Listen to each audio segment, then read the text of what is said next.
कुछ जगहें ऐसी होती हैं जो नक्शे में तो दिखाई देती हैं, लेकिन जिनके बारे में कोई खुलकर बात नहीं करता।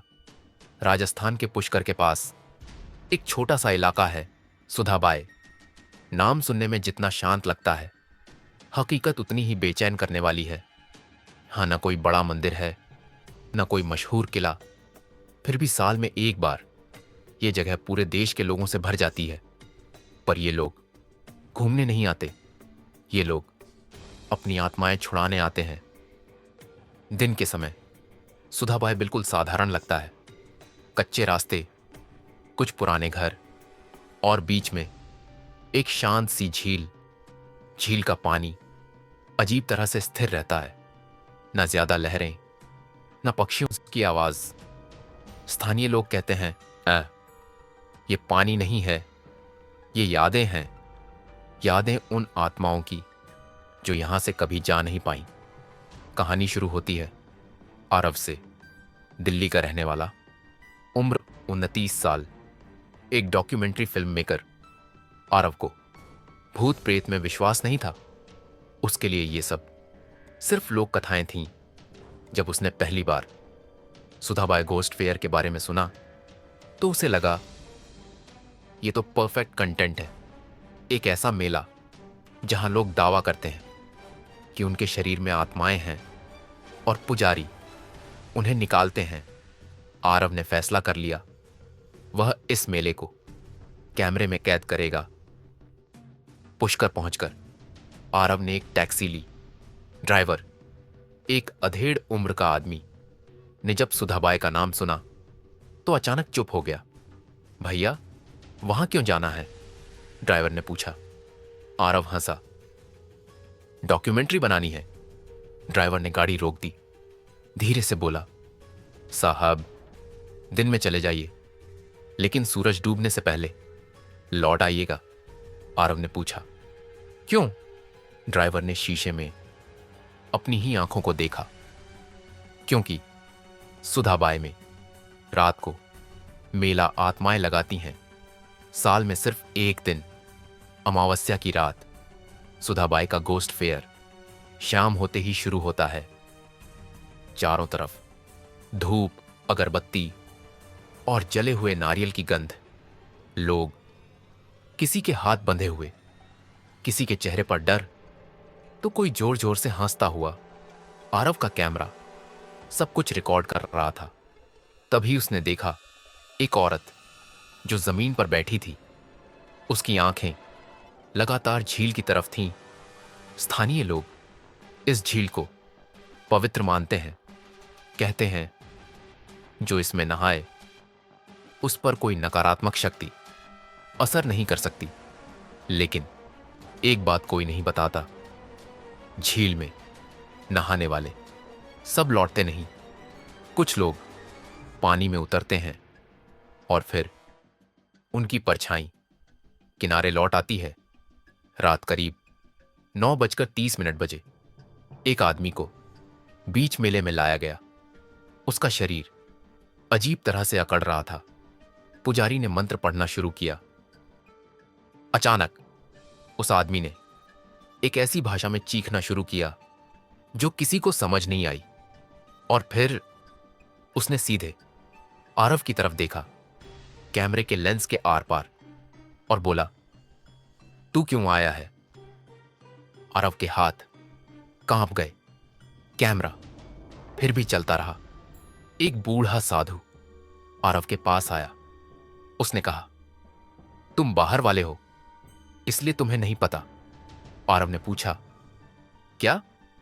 साधु ने झील की ओर इशारा किया। यह जगह कभी श्मशान थी। सदियों पहले यहां उन लोगों को लाया जाता था जिनकी मौत अधूरी मानी जाती थी। तांत्रिक क्रियाएं, बलि और आत्मा बांधने के प्रयोग, और वो आत्माएं कभी मुक्त नहीं हुई। घड़ी ने 11 बजाए। मेले की आवाज धीरे धीरे कम होने लगी, लेकिन हंसी की आवाज अब भी आ रही थी। आरव ने रिकॉर्डिंग बंद करने का सोचा। तभी उसके कैमरे की स्क्रीन पर कुछ अजीब दिखा। झील के पास कई आकृतियां जो वहां असल में थीं ही नहीं। अचानक पूरे इलाके की बिजली चली गई। अंधेरा, पूरी तरह सन्नाटा। और उसी सन्नाटे में किसी ने आरव के कान के पास धीरे से फुसफुसाया, अब तू भी मेला का हिस्सा है। ये आवाज आरव के कानों में नहीं गूंजी थी, ये आवाज उसके दिमाग के अंदर उतरी थी। उसने पलटकर देखा, पीछे कोई नहीं था, लेकिन उसकी गर्दन पर किसी की सांस की गर्मी अब भी महसूस हो रही थी। पूरा सुधाबाय बिजली जाने के बाद अजीब तरह से बदल चुका था। यह साधारण अंधेरा नहीं था, यह ऐसा अंधेरा था जो जगह बदल रहा था। आरव ने मोबाइल की टॉर्च जलाई। रोशनी में वही झील, वही रास्ते, लेकिन लोग गायब थे। न मेले की भीड़, न पुजारी, न चीखें। जैसे सब कुछ एक झटके में गायब कर दिया गया हो। आरव के कदम खुद ब खुद झील की ओर बढ़ने लगे। वो रुकना चाहता था, लेकिन शरीर उसकी बात नहीं मान रहा था। झील का पानी अब शांत नहीं था। उसकी सतह पर हल्की हल्की लहरें थीं, जैसे पानी के नीचे कुछ हिल रहा हो। अचानक पानी में एक चेहरा उभरा, आरव का ही चेहरा, लेकिन आंखें अंदर धंसी हुई, होंठ नीले और गले पर काले निशान। पानी में मौजूद उस आरव ने हंसते हुए कहा, तू बहुत देर से आया है। आरव चीख पड़ा और पीछे हट गया, लेकिन पीछे हटते ही उसका पैर कीचड़ में फंस गया। तभी वही बूढ़ा साधु अंधेरे से बाहर आया, लेकिन अब वो साधु नहीं लग रहा था। उसकी आंखें पूरी तरह सफेद थीं। उसने कहा, यहां एक नियम है बेटा। आरव हांफते हुए बोला, कौन सा नियम? साधु, जो सुधाबाई की सच्चाई देख ले, वो या तो यहां का हो जाता है या फिर यहां का खाना बनता है। साधु ने बताना शुरू किया, धीमी आवाज में। लोग समझते हैं घोस्ट फेयर भूत निकालने के लिए होता है, लेकिन असल में यह मेला आत्माओं को शरीर देने के लिए लगता है। आरव की रूह कांप गई। हर साल अमावस्या की रात झील खुलती है। जो आत्माएं साल भर पानी के नीचे कैद रहती हैं, उन्हें एक रात सांस लेने का मौका मिलता है। आरव ने पूछा, तो लोग यहां क्यों आते हैं? साधु हंसा, ऐसी हंसी जिसमें दया नहीं थी, क्योंकि कुछ लोग खुद से तंग आ चुके होते हैं। कोई दर्द से, कोई बीमारी से, कोई पागलपन से, और आत्माएं बस यही ढूंढती हैं, कमजोर शरीर। अचानक झील के किनारे एक औरत की लाश उछलकर बाहर आई। वही औरत जो झील को घूर रही थी।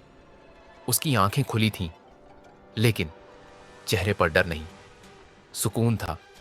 साधु बोला, इसका सौदा पूरा हो गया। अब इसके शरीर में कोई और है। आरव को याद आया, उसका कैमरा अब भी रिकॉर्डिंग मोड में था, लेकिन स्क्रीन पर जो दिख रहा था वो उसे खुद की आंखों से नजर नहीं आ रहा था। कैमरे में झील के अंदर सैकड़ों चेहरे थे, पुराने, जले हुए, बिना आंखों वाले। सब ऊपर देख रहे थे। अचानक सब एक साथ बोले, आरव। उसका नाम ऐसा लगा जैसे झील सांस ले रही हो। साधु चिल्लाया, मत सुनना।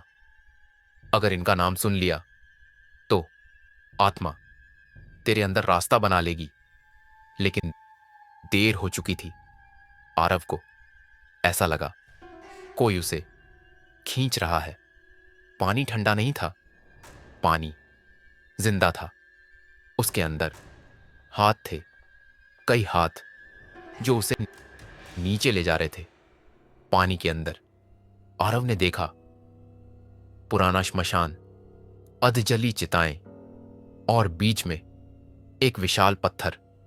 उस पत्थर पर एक तांत्रिक मंत्र खुदा था, जो यहां मरे वो मुक्त नहीं होगा। यही कारण था कि आत्माएं फंसी हुई थीं। तभी उसी पत्थर के पास एक बच्चा खड़ा था, बिल्कुल शांत। उसने कहा, अगर बाहर जाना है तो सांस रोककर मेरा हाथ पकड़। आरव ने आंखें बंद की, सांस रोकी और सूरज निकल चुका था। सुधाबाई फिर से साधारण लग रहा था। झील शांत, कोई मेला नहीं। आरव झील के किनारे बेहोश पड़ा था। स्थानीय लोग उसे मिले। उन्होंने कहा, किस्मत वाला है, बहुत कम लोग वापस आते हैं। आरव दिल्ली लौट आया। डॉक्यूमेंट्री कभी रिलीज नहीं हुई, क्योंकि फुटेज में एक चीज थी, हर फ्रेम में आरव के पीछे एक साया, और हर रात सोते वक्त आरव को पानी टपकने की आवाज आती है और कोई धीरे से पूछता है, अगली अमावस्या कब है। हम फिर मिलेंगे एक और रहस्यमयी कहानी के साथ। आपको यह वीडियो पसंद आया हो तो लाइक और सब्सक्राइब करना मत भूलिए।